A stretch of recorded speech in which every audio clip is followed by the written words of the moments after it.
2019च्या निवडणुकीच्या वेळेला अचानक पुलवामाचा प्रकार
महाराष्ट्र राज्याच्या कृषी मूल्य आयोगाने हमीभाव काढण्यासाठी जो उत्पादन खर्च काढला, त्या उत्पादन खर्चामध्ये तुरीचा उत्पादन खर्च काढत असताना 1 हेक्टर तुरीचा सिंचनाचा खर्च ₹4.70 पकडला।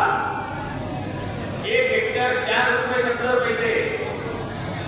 हे भारतीय जनता पक्ष मुंबईमध्ये सुलभ शौचालयामध्ये एक डुंगर एकदा धुवायचे ₹5 घेतो आणि 2.5 एकर भिजवायला ₹4.70। आणि मग तो शेतकरी पीक मिळणार नाही, युक्त सब्सिडी मिळणार नाही, त्याचं काय केलं? ही अवस्था त्याच्यावरती आणून ठेवली आहे। बोलतात काय ₹2,000 दिले, ₹6,000 दिले, आणि काढून किती घेतले त्याच्याकडून? मार्केटिंगचा खर्च ₹20। तुमच्या वावरामधून बाजार समितीपर्यंत खरेदी विक्री केंद्रापर्यंत द्यायचा खर्च ₹20। आणि ही थट्टा केली जाते या देशातल्या या राज्यातल्या शेतकऱ्यांची। हे शेतकरी किसान आंदोलन तुम्हाला बसले दिल्लीच्या सीमेवरती आजही बसलेले आहेत, त्यांची फसवणूक केली। तुम्हाला आठवत असेल नरेंद्र मोदींनी मुलाखत करून सांगितलं होतं टेलिव्हिजनवरती की बालाकोटला मी सांगितलं हल्ला करायच्या वेळेला की रात्रीच्या अंधारात ढगांच्या आड लपून एअरफोर्सची विमानं घेऊन जा आणि वरून खाली हल्ला करा, आणि 300 अधिकारी गेले 31,000 फुटावरून ढगांच्या आडून रात्रीच्या अंधारात पोहोचले। 300 अधिकारी गेले आणि दिल्लीच्या सीमेवर किती शेतकरी गेले याचा आमच्याकडे आकडा नाही। दिल्लीच्या सीमेवर किती शेतकरी गेले याचा त्यांच्याकडे आकडा नाही। आणि रात्री 3:30 वाजता 30,000 फूट उंचीवरून खाली 300 जण गेले याचा याच्याकडे आकडा आहे। एक नंबरची फसवणूक या देशात झालेली आहे। सोंगाड्या मिळालेल्या आहेत अक्षरशः सांगतो। कधी समुद्राच्या तळाशी जाऊन बसेल, कधी गोव्यात जाऊन बसेल, कधी लक्षद्वीपवर खाडीतून फिरेल, समुद्र किनाऱ्यावरती खाडीतून फिरतो, कधी ते सोंगाड्यासारखं ते सगळं काय आता नवीन आलेला होतो काय काम कधी करतो, देश चालवतो कधी, देश चालवण्याची जबाबदारी आहे ना। हे काय चाललंय झुलत आणि लोक बघत बसतात। राम मंदिराचे 4 वेळ तुम्ही सांगत होतो म्हटलं प्राण प्रतिष्ठा हा शुभ कार्य का अशुभ कार्य आहे? पण हिंदू धर्मामध्ये शुभ कार्य सपात्नी केलं जातं ना लोकांनी।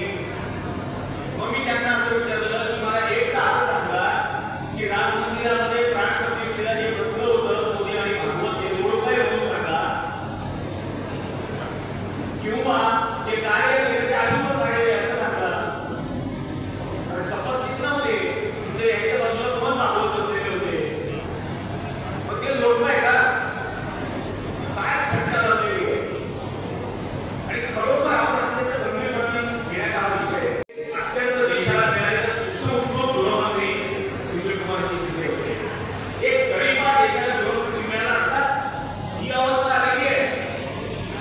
आणि 370 कलमाची ज्यावेळेला संसदेत चर्चा झालेली होती त्यावेळेला तो म्हणतो घरपट्टी के बंधू करके उनको ले गया होगा क्या? फारूक अब्दुल्ला सभागृहात का नाही असं विचारलं, त्याच्यावरती अमित शहा हा तडीपार म्हणतो की घरपट्टी के बंधू करके ले गया हो। गँगस्टरची भाषा संसदेमध्ये, कारण केस घडते आयुष्यभर केली म्हणून ही अशी भाषा येते। काही म्हणतो की नोकरी कोणाला मिळाली? जय शहाला मिळाली BCCI मध्ये नोकरी आपल्या क्रिकेट कंट्रोल बोर्डावरती। हे अत्यंत भयंकर पद्धतीने चाललेलं आहे। तुमच्या लक्षात येत असेल क्रिकेट आणि फिल्म या दोन धरणामध्ये चालणाऱ्या सॉफ्ट पॉवर आहे। आणि कशा पद्धतीने प्रॉपगंडा फिल्म होतात, कशा पद्धतीने क्रिकेटमधला इंटरफिअरन्स आहे, कशा पद्धतीने अहमदाबादच्या मॅचच्या वेळेला पाकिस्तानची टीम हरल्यानंतर जय श्रीरामचं घोषणा देत होते। म्हणजे मी गावामध्ये फिरत असताना समोरचा कोणी ओळखीचा भेटला तर प्रेमाने रामराम करायचो, एकमेकाबद्दल आदर व्यक्त करायचो, रामराम म्हणायचो त्याला। आज जय श्रीराम ही धमकी बनलेली आहे। कोणाचा खून करण्याच्या आधी हे नाव घेतलं जातं आणि मग खून केला जातो। अरे काय देवाची अवस्था आणि देवाला कुठपर्यंत नेऊन ठेवला तुम्ही? आता परवा आपण बघितलं असेल गेल्या आठवड्यामध्ये या देशातला एक उन्मत्त असा उद्योगपती त्याच्या मुलाच्या लग्नाच्या निमित्ताने, लग्नाच्या प्री वेडिंग सेरेमनीच्या निमित्ताने गुजरातमध्ये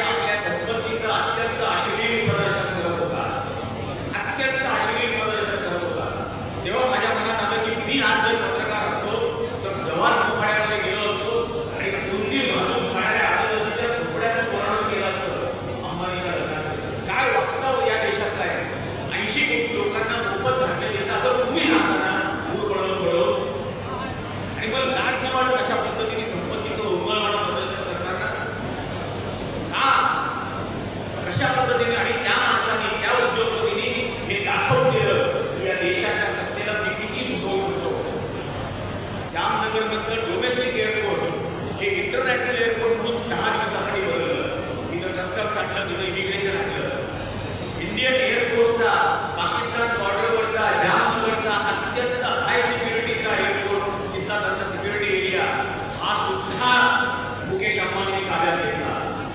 त्याच्या परदेशी पाहुण्यांना उतरवण्यासाठी, त्यांचे चार्टर्ड प्लेन उतरवण्यासाठी इंडियन एअरफोर्सला चुकवलं. विचार करा की ही सत्ता जर एखाद्या